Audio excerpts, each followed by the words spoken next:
Hello, gagayam kan kakabsat. Agaramid tayo iti ice cream assorted. Agita sariwa nga fruit-prutas agita guys. Ngayon, yung kabil ni iti fridge. Tapos karon ti yellow na frozen na suga. Pati aga sa banga. Giti lumang-luma na. Giti dated gamit ang machine na to. Napakabilis lang gumawa ng ice cream guys. At masarap dahil ano siya, sariwa.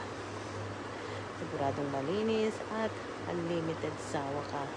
Kasi ganyan lang siya kasimple. Lalagay mo lang siya sa kanyang tube.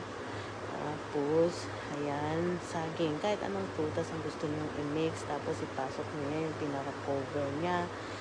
Tapos, turn on nyo lang yung machine. Ayan. Ito, kasi po umpisa pa lang. So, ganyan pa lang yung kanyang kulay. Pero napakasarap niya. Wala siyang milk, wala siyang sugar. Natural lang siya guys. Ayan. Ikot-ikot lang yung